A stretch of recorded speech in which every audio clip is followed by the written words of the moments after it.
Hey guys, it's Haley and welcome to another bookish video.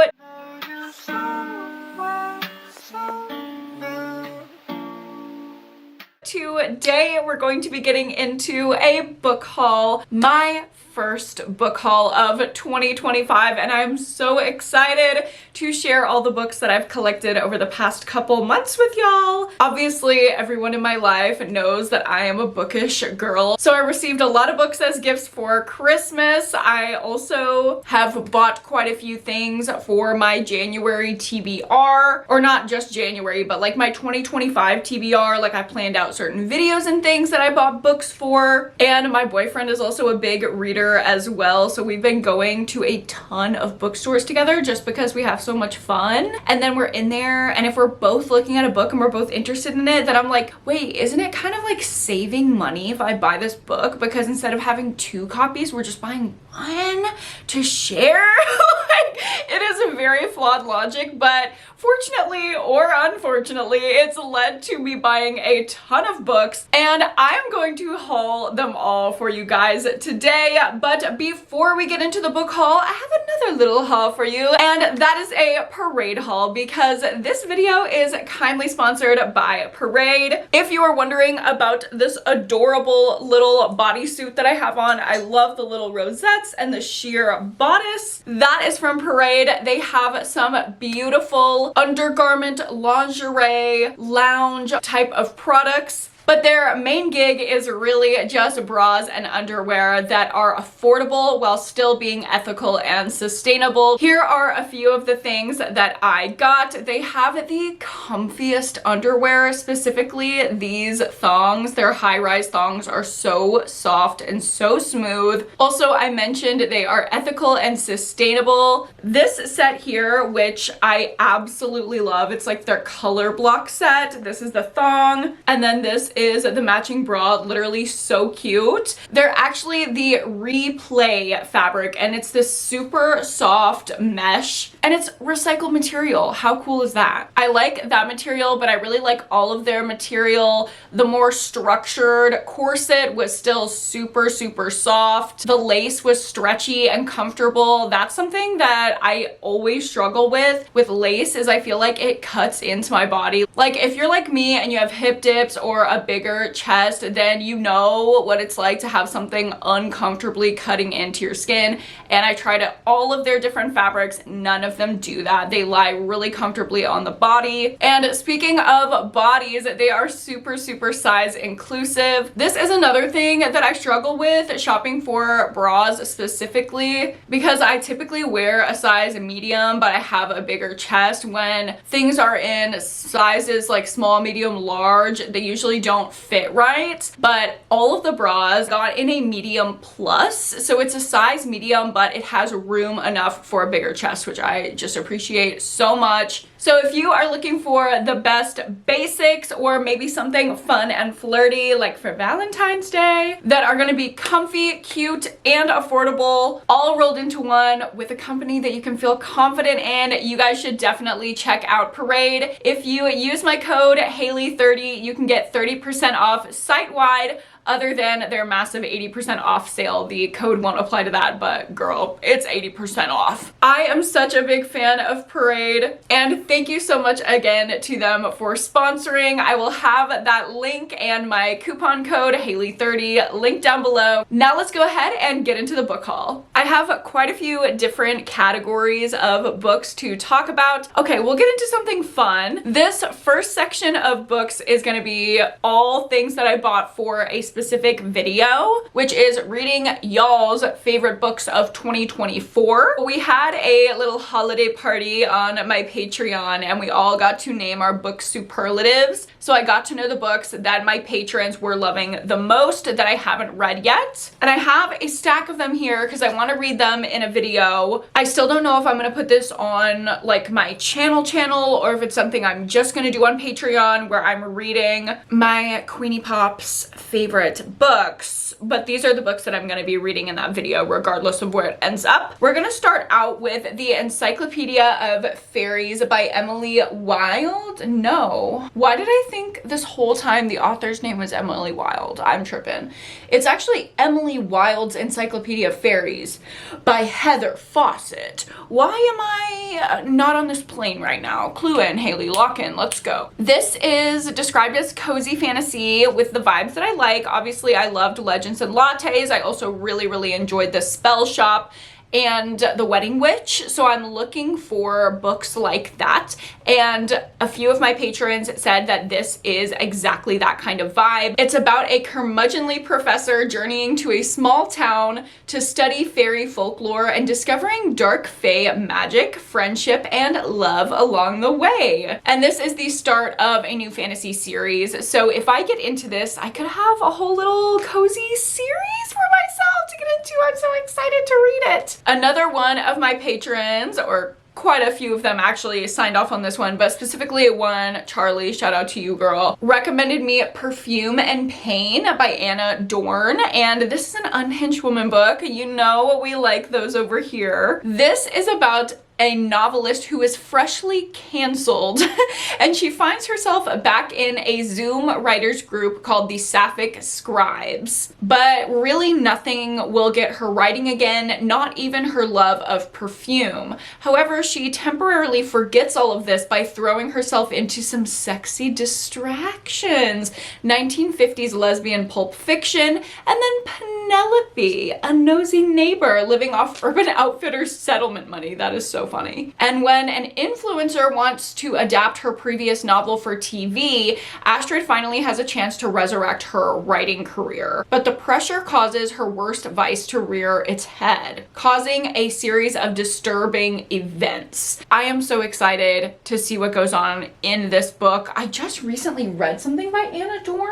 Oh my god, what did I read? I read something by Anna Dorn and I liked it and I was talking about it, and that's why Charlie was like, then you have to read Perfume and Pain. Next up, one of my patrons, but really one of my like in real life friends, Deja, recommended me Welcome to the Hyunam Dong Bookshop by Hwang Bo Reum, translated by Shanna Tan. And this apparently has the same cozy vibes that I'm looking for. Y'all, I don't know why. This year is my year of like being cozy, reading slow, reading intentionally, not just reading things that are gonna freak me out, but actually reading things that maybe support like calm in my life. Maybe I deserve that, I fear. Don't get me wrong, I'm still reading a ton of horror, and actually I think I've read majority thrillers in 2025 so far, but I'm living for a cozy moment. And this is set in South Korea, about a little bookshop where customers take refuge, from a lonely barista to an unhappily married coffee roaster and a writer who sees something special in the bookshop's owner. They all have disappointments in their past, but the bookshop becomes a place where they all learn how to truly live in harmony. Oh my god, I already know I'm gonna love this. And then I have two more patron recommendations. Tinfoil Butterfly by Rachel Eve Moulton. And this is about a girl who is on the run. I believe she's like traveling on her own and she's attacked or kidnapped or something, and she escapes and she's bloody and alone in an out-of-gas van with no phone and a snowstorm on the way. She finds her way to a diner, and there she meets a little boy in a tinfoil mask who's begging her for help. Once he pulls her into his menacing world, the horrors of her past creep closer and she realizes that she cannot run forever. What the hell is this gonna be? I don't know. It's kind of giving Sour Candy by Keelan Patrick Burke meets like, I don't know, Brother or something. I'm really excited for this. And then the last book that I got for that video is The Return of Ellie Black by Emiko Jean. This is another thriller about a missing girl who ends up returning. That is not the end of the story though. That is just the beginning, because something is not right with Ellie when she returns. She won't say where she's been or who she's protecting, and now it's up to our main character to find out the answers before it's too late. For herself, but but also on behalf of her sister, who also went missing years ago. And also for the next girl who could be possibly taken from the town. Sounds like a twist on a missing little girl thriller, which y'all know I love a little missing child. So we will just have to see how it is, but I trust my patrons. We all tend to like the same books most of the time, at least like generally. So I'm really excited to make that video. Next up, let's get into books that were gifted to me, sent to me. I'm so grateful to have received these. And the first couple that I'm going to talk about were actually sent to me by another one of my patrons, Adeline. Thank you so, so much. Adeline was my secret Santa in the little book exchange that we do every year in the Pretty Girl Book Club. And she sent me some things from my wish list, including PTSD Radio Volume 1. This is a horror manga that is so weird. Okay, I don't even know how to describe this to you right now. It doesn't make sense, but I'll read it to you. The unseen hand tugs at your braid, an old sealed box with a tangled mess of dark hair inside. The hallway outside your room, a river of curls slinking away, an ominous lump at its heart. It won't be long before you feel Oguchi-sama's fingers slithering across your scalp. Before it's too late, tune into PTSD Radio. What the hell? What the hell is that? I don't know, but I've heard it's like horrifying and like banned or something, or like people want it banned. Even just flipping through, I'm like, this looks scary as hell. But, oh my god, naked lady! Oh! Why am I like a 12-year-old boy? What's going on here? I don't know, but we're gonna get into it. And Adeline also gifted me Forever Interrupted by Taylor Jenkins Reid. I love Taylor Jenkins Reid, and this is the one of her backlist books that I have not read yet, so I want to get to it. My best friend also got me a couple books for Christmas. First up, she got me Call It What You Want by Alyssa Daragadis. And this is kind of like a woman reflecting on a situationship and trying to determine, was it love? You can kind of call it what you want, and so she's going to define that over the course of the book. And then she also got me an Unhinged Woman book because, again, she knows me so well. This is You'd Look Better as a Ghost by Joanna Wallace, and it's about a female serial killer who realizes that she is being stalked. Okay, someone is on her case and is about to discover her murderous little hobby. Will she hunt down the man who is blackmailing her and be able to take him out before the person pursuing her reveals all? Let the game of cat and mouse begin.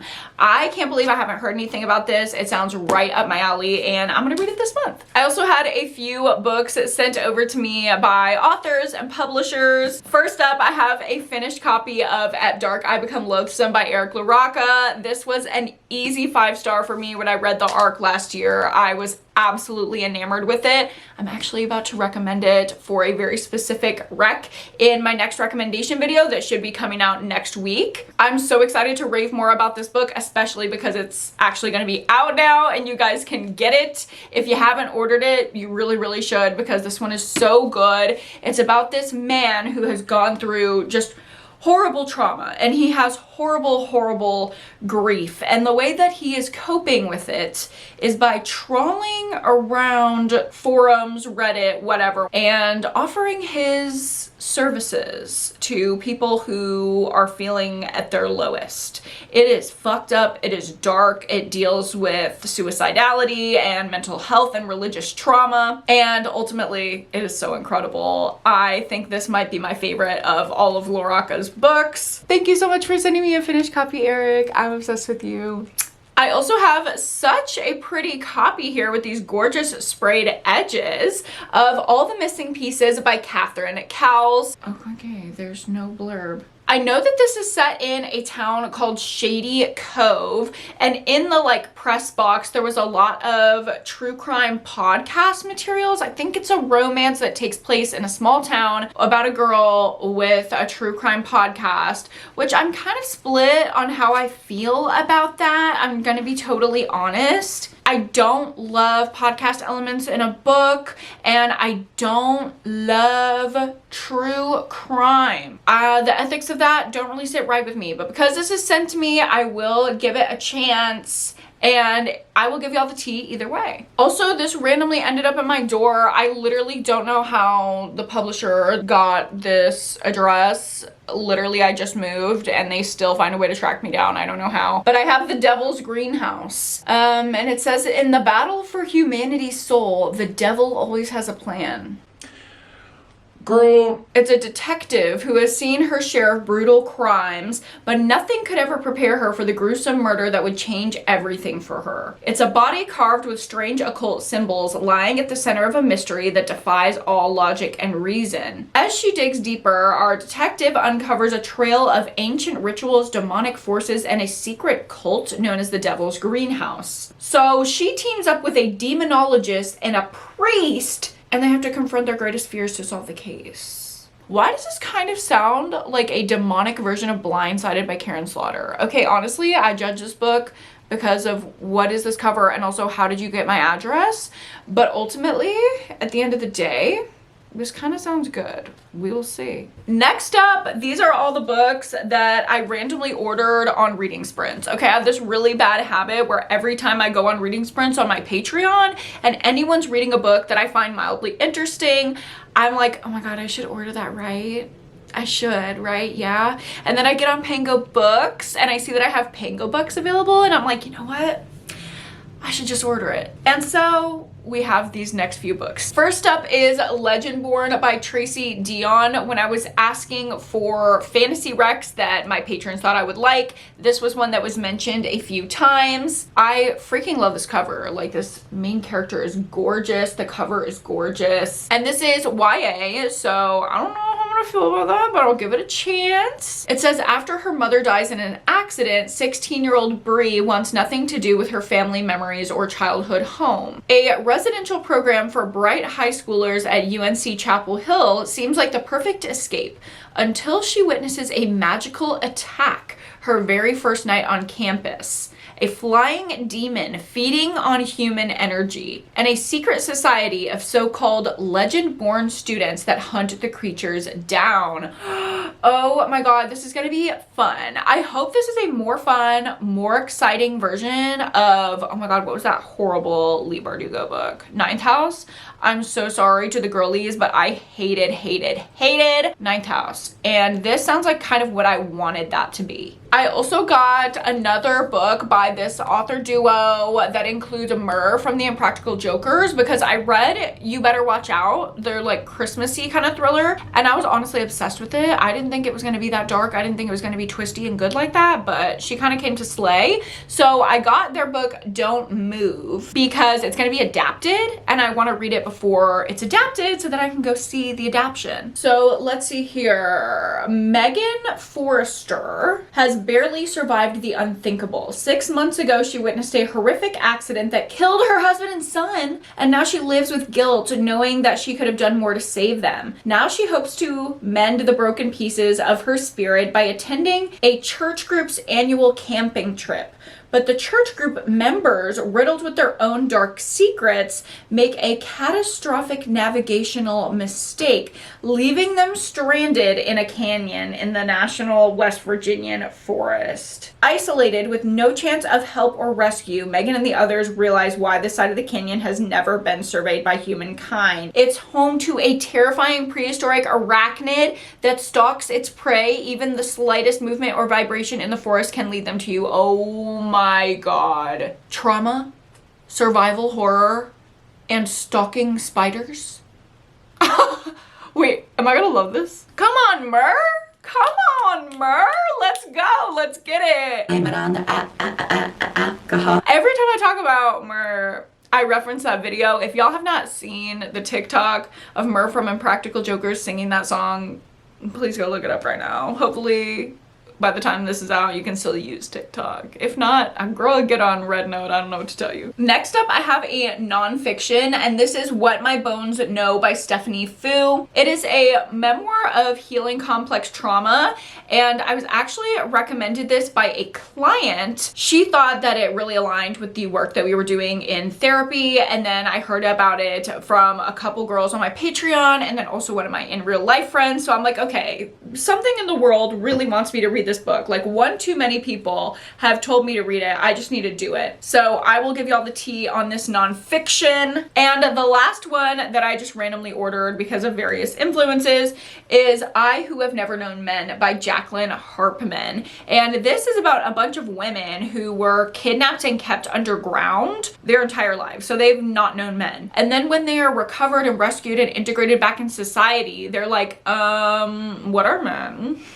Like, low-key put us back underground. Like, we don't like it here. And I want to read this immediately. I need to know. What would it be like to have never known a man? I wonder how much less trauma I would have. Probably majority of it, except for the stuff that came from my mother. Sorry, Mom. Love you. Next up, I have a huge stack here of book of the months from the past few months that I want to share with you, some of which are some of my most anticipated books of 2025, including We Could Be Rats by Emily Austen. Y'all know I usually love Emily Austen books. She does like weird girl lit fic, and this is her new 2025 release. And this is about two sisters who reacted to their upbringings very, very differently, kind of finding their way back together and connecting over shared experiences, even though they had very, very different ways of coping with them. And what unfolds is a story of two sisters reconnecting and a celebration of their transcendent, unshakable bond. A love letter to your sibling. Oh my God, I'm gonna cry. I also got Killing Cold by Kate Alice Marshall. And this is about a new couple, and the dude is rich, okay? And he brings his new girly pop to his family's isolated winter retreat. We already know where this is going. She's trying to ignore the threatening messages on her phone that are saying to stay away from her new partner, but she cannot ignore the footprints in the snow outside her cabin window or the strange sense of familiarity she has about the cabin. Then, in a disused cabin, she finds a photo of herself as a child, and she knows she's been here before. Why is this giving Blink Twice? That movie that just came out last year, Blink Twice, I fucking love that movie. It was easy 5 stars for me. Zoe Kravitz, it's phenomenal. I feel like this is giving that, but instead of summery on an island, it's giving wintry in a cabin. And that is honestly my preferred vibe. Another highly anticipated 2025 release, The Favorites by Lane Fargo. This is about a whirlwind scandal between two Olympic ice skaters and their connection as it develops over the years. It's gonna be like a tell-all kind of vibe. It's kind of giving Carrie Soto's Back, which was one of my favorite books of last year. It didn't come out last year, but I read it last year, and I have high hopes for this because I love Lane Fargo, and I like to see her doing like varied things. Like, obviously I love They Never Learn. That's one of my favorite books ever. Her other book, Temper, was such a departure from that. I read her Dark Academia short story and loved that, and now we have something really, really different. So I'm really excited to see if it matches up to the darkness of her like thriller horror books. Next up from Book of the Month, I have Beautiful Ugly by Alice Feeney. I've heard kind of mixed things about this. I'm not sure how to feel about it. I want to read it ASAP. Probably in my next new release thriller vlog, I will feature this one because I've just heard so much buzz about it. I need to put my opinion out there. This is about a guy who calls his wife to share some news as she's driving, and while he's saying what he's got to say on the phone, he hears her slam on her brakes and get into an accident. Over his protest, she ends up getting out of the car, and when he eventually finds her, the headlights of the car are on, the door's open, her phone is there, but his wife is gone. So we have to figure out what the hell happened to her. And clearly, because Alice Feeney does these wild twists, we are in for something that we have no idea where it's gonna end up. I'm really excited for this. I also have The Life Impossible by Matt Haig. I always love a good little Matt Haig book that's gonna make me cry and rethink my life, but then also make me like accept myself where I am kind of thing. So this is about a retired math teacher who has left a rundown house on a Mediterranean island. So she arrives in Ibiza with a Or is it Ibiza? Ibiza with a one-way ticket, no guidebook, and no plan, as she searches for answers about her friend who left her this house and how her life ended. What she uncovers is stranger than she ever could have dreamed, but to dive into this impossible truth, she must first come to terms with her past. Ooh, it's about the power of a new beginning. Wait, me. I have to make everything about myself or I won't be interested in it, so.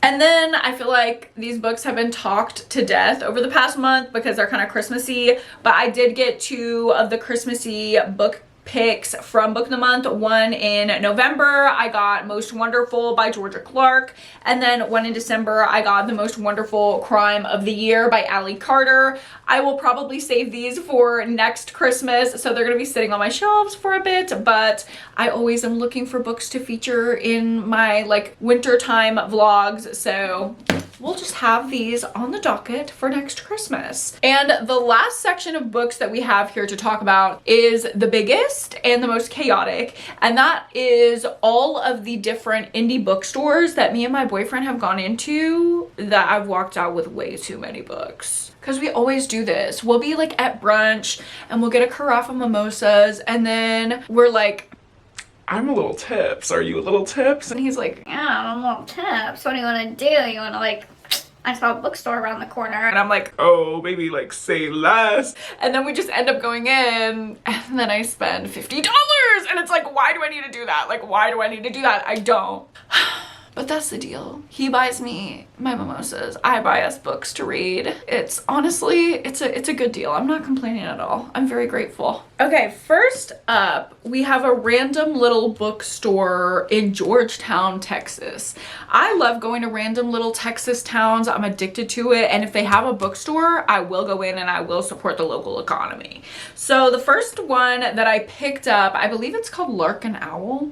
The first thing that I picked up at Lark and Owl was their book club pick for the month of January, I think. And that is Shallow Ends by David James Keaton. I've never heard of this author. I've never heard of this book, but it sounds like The Passengers by John Mars. And it's giving me like Black Mirror sci-fi thriller sleigh. It's about a never-ending thrill ride on a party bus. And there's a group of college students trapped on the bus. Desperation mounts as they hatch a plan to halt the rolling nightmare that they are on, while they continue to drink and argue. Shifting narrators peel back layers of their past lives, exposing disturbing secrets that bind them together. Alliances shift, grudges resurface, and battles erupt as the terrified passengers turn on another in a struggle for survival. It says it's the Twilight Zone meets Speed, and I just can't resist a book that I know nothing about that sounds compelling, because if nobody's ever talked about something, I'm like, I'm gonna be the girl. I'm gonna discover her, and then I'm gonna be the girl that recommended the book that everybody likes that nobody heard of. And that's what I quest to be, honestly. Every day I'm in pursuit of that title. I also picked up a little book called Submit, and this is by an anonymous author. They just go by Sonnet, and it's a memoir about a girl who's like very normal. She's a businesswoman. She's like chilling. She's doing what she wants to do, like living her little life, but she has a little pastime where she likes to submit for fun. It's kind of giving baby girl a little. Which, by the way, I did not like that movie. It wasn't freaky enough for me. It says she likes to be caned, humiliated, and go into a room blindfolded with 10 strangers and have them do whatever they want to her. She likes whatever you tell her to like. This is the secret memoir of a submissive, a vivid account of how one woman gets her kicks. And it's all true. I need to know. I need to know what she does, what she's experienced. I want to know. I'm nosy. Next up, I have this book, Tiny Threads by Lilium Rivera. And this synopsis reminded me so much of Last Night in Soho, which is one of my favorite movies about a girl who rents this New York apartment and she ends up time traveling back to, I believe, like the 60s or 70s. And she's like into the world of fashion. And there's also commentary on misogyny and the feminism that was happening in in the 60s and 70s and how it's still relevant today. It's a really, really, really great horror movie. Visually stunning. It has Anya Taylor-Joy. I fucking love that movie. And this sounds so similar. It says, fashion-obsessed Samara finally has the life that she's always dreamed of. But it's not long until this life turns into a nightmare as she starts hearing voices in her room at night and seeing strange things that cannot be explained away. Maybe it's not just Samara imagining things as her psyche unravels, because she soon discovers hints that her new city and the fashion house that she works for may be built on a foundation of secrets and lies as she uncovers the hideous truths that lurk in the shadows of the illusory world of glamour and beauty before those shadows claim her. Yes. I also picked up Earthlings by Sayaka Murata, and I've just heard one too many things about this book. Every other TikTok that I watch says that this is the most disturbing book that they've ever read, the most like crazy dark book they've ever read. Y'all know there's still a little part of me that wants that, even though I'm done with extreme horror. We're gonna get into it. I'll give y'all the tea. I'll let y'all know if it's really that dark, because that's what everyone said about Geek Love, and I fucking hated Geek Love. I didn't hate it, but I was very, very, very disappointed by it. I feel like I did not get what was sold to me. Hopefully that doesn't happen with Earthlings. And the last thing I picked up there was my book club pick for the month of January, which is I Was a Teenage Slasher by Stephen Graham Jones. This is about a little Texas town that is about to turn into a slasher, starring our main character, who is the only native girl in town. I love Stephen Graham Jones' take on an elevated slasher with really specific representation for a small Texas town and Native American rep, and I just love it. I just love it. It's gonna have 80s vibes. It's gonna have horror trope commentary. I'm so ready for it. Next up, I don't remember where we got these. We went into some little random indie bookstore and I don't know what to say, okay? I bought these. First up, we have Fang Fiction by Kate Stayman London. I've read from Kate Stayman London before. I read her book that was kind of like bachelory or like bachelorette-y, and I thought it was okay. This is much more up my alley. It's about a girl who is obsessed with vampire novels, and she even dabbles in the online conspiracies claiming that the vampires in the book are real, but deep down she doesn't actually believe this until one day a sexy vampire walks through her door. It turns out that the sexy villain of Blood Feud, the series that she reads, is trapped and only Tess can rescue him. And along the way, she's apparently going to confront her trauma about being assaulted. It's a darkly glamorous rom-com about our main character Tess finding out if it's worth risking her neck and her heart for a chance to reclaim her future. And I'm excited for this. I don't know. It could be interesting. I'm trying to ease myself back into romance with these little horror-y fantasy elements that I really like. I also picked up Kill Yours, Kill Mine by Catherine Kovacic. I'm gonna go with Kovacic. It says Mia's grief counseling practice is named for the 7 sisters of Greek mythology who were the companions of the goddess of the hunt, and in some stories die of grief or are killed to be saved from the attackers. Mia has been gathering broken women together to form a radical form of group therapy. 5 women crippled with grief by the murders of their sisters are seething with rage that the partners who killed them all walk free. And now they're getting into revenge. So it's not your typical group therapy. It's group therapy by seeking revenge and avenging the death of your sister. It sounds very simple, very straightforward. They're all gonna kill one another's person, like a stranger on the train situation, like Kill for Me, Kill for You, which I just read and loved, but it's Kill Yours, Kill Mine. Love the concept. Love that there's gonna be some weird unethical therapy rep in here. Sometimes that's fun for me, and yeah, I'll let you know the tea. This next group of books I actually got with Aspen. There is a little bookstore in the Chinatown area of Austin, and when Aspen was visiting, we went and I picked these up. First up, I have I Am the Dark That Answers Your Call by Jameson Shea, and this is the follow-up to YA horror book I Feed Her to the Beast and the Beast is Me. I haven't read that one yet, but Aspen I mean, it didn't take much convincing, but she low-key unintentionally convinced me to pick up this book because she was talking so highly about the first one. I can't wait to read them as a duology back to back and eat it up. When there's good YA horror, it's really good. And I always trust Aspen's Rex. Next up, I have another horror manga. This is Death Note. Am I holding this right? I'm not. This is Death Note, okay? I've heard stuff about the anime. This is volumes 1 and 2, and it's the like black sprayed edge edition. If I like this, I'll go back and get the other special editions of the other volumes. I really like them. I thought they were really beautiful together, but obviously I want to figure out if I like it before I buy them.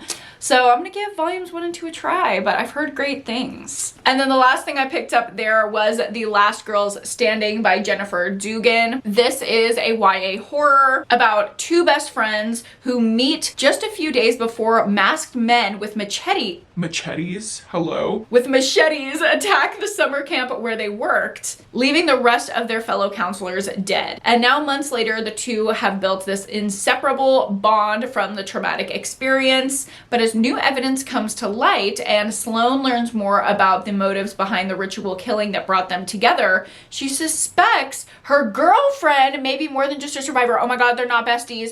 Oh my god, it's sapphic. Oh my god, they're in a relationship. Wait, that's so cute. That's so cute. But Cherry, her girlfriend, may actually have been a part of it. Is she being gaslit, or is this the reality? Is Cherry a victim or a perpetrator? Is Sloane confused, or is she seeing things clearly for the very first time? Oh my god, wait, am I about to read this and love it? I'm so excited to read this. And then the last little stack of books here I got when I took my boyfriend to my favorite indie bookstore ever. This is literally, I have to tell you, if you are in Houston, Austin, anywhere where it's like a couple hours driving distance to get to this store and you like horror, you should go. It's called Haunt Happy Books. I'm obsessed with this place. It's in the basement of a pizza parlor. So there's like all this garlic, like it smells like garlic, like so diabolically, because obviously they're like by this pizza shop, but they make it like a thing as like warding off vampires, which I think is so cute. And you go down to this basement and it's so vibey and so creepy and so beautiful in there. And they always have the best horror books in stock. They have Fear Street books. They have weird little paperbacks from hell, like mass market paperbacks. They have new releases. They have YA. They have everything. I'm obsessed with Haunt Happy. If anyone from Haunt Happy, if the little bearded owner in there is watching this, know that I love you so much. I will do a sponsored post for you for free. I'm obsessed with your store. So I had to take my boyfriend there and show him the place and of course buy us books to read from there. The first book that I got is a paperback from hell, and it is Rapture by Thomas Tessier, introduction by Grady Hendrix, as the newly published paperbacks from hell usually have. And this is about a man who is so in love with a girl that it drives him crazy. He is stalking and destroying every single person that she loves so he can just have her faithfully and alone. And I love that. My favorite quality in a man is simping so hard. Like, I want to be everything you dream about. I don't like that nonchalant shit. I want you to have a panic attack when we spend 10 minutes apart. And that is not realistic and that is not healthy in any way, shape, or form, but that is what I dream of. So I'm excited to read this book. Next up, I have Haunt Sweet Home by Sarah Pinsker. And I've never read from this author before, but we know I love a little cutesy horror novella. It is set on the set of a kitschy reality TV show that is apparently haunted by a ghost. They are kind of like doing a hoax paranormal investigator show, but then real supernatural events start happening on the set. Sounds right up my alley. Next up, this is Brian Asman, the author of Man Fuck This House, and this is a new novella called Our Black Hearts Beat as One. It's about the lead singer of a hot up-and-coming rock band, but when a sudden breakup shatters his world, he plunges headlong into the city's occult underbelly in a desperate bid to salve his pain. Lost amidst wayward souls and brutish killers, our main character, this little singer man, is about to learn one incontrovertible fact. There's nothing more terrifying than love. And why is this kind of giving Lords of Chaos in a way? Rory Culkin, I love you. I also have had this book on my TBR for a while. It is The Handyman Method by Nick Cutter. I just recently read The Queen by Nick Cutter and I loved it. And then I read The Troop, obviously. I feel like everyone's read The Troop, and I gave it 5 stars because everyone loves that book. It's phenomenal. So I want to read The Handyman Method as well. Aspen had good things to say about it, so I'm hoping I will like it too. I got another Brian Evanson, which I'm pretty sure this was supposed to go home with my boyfriend, but it came home with me instead. So I will go ahead and haul it for you. And this is Father of Lies. It says Provost Eldon Folks may be a sexual criminal. His therapist isn't sure, and his church is determined to protect his reputation either way. Father of Lies is Evanson's fable of power, paranoia, and the dangers of blind obedience. The terrifying vision of how far institutions will go to protect themselves against the innocents who may be their victims. Wow. Okay, this sounds really good. Whether this was supposed to be for Mason or not, I'm about to read this. Next up, I have another Aspen rec, and that is The White Guy Dies First. 13 Scary Stories of Fear and Power, all by women of color. And Aspen loved all of these horror stories. She actually read it when she was visiting me and she was raving about it. So as soon as I saw it in this bookstore, I had to grab it. Finally, the last book that I picked up from Han Happy, and a highly, highly requested book in my comments section, is This Girl's a Killer by Emma C. Wells. This is clearly a female serial killer POV. She kills bad men only, and she kind of acts as karma. She really believes that she just acts out karma. But when she discovers a flaw in her perfectly designed system for killing,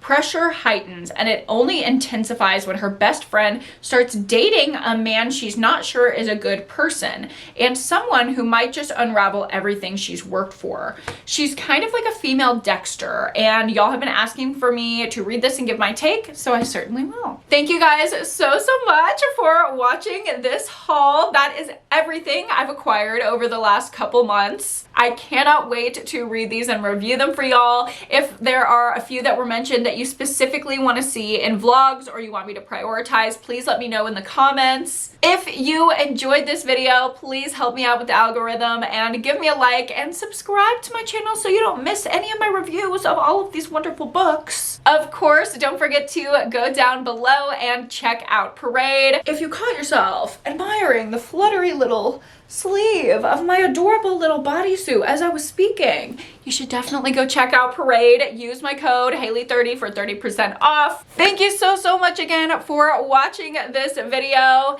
And lastly, don't forget to go to therapy and read a book this week. I will see you guys in my next video. Bye!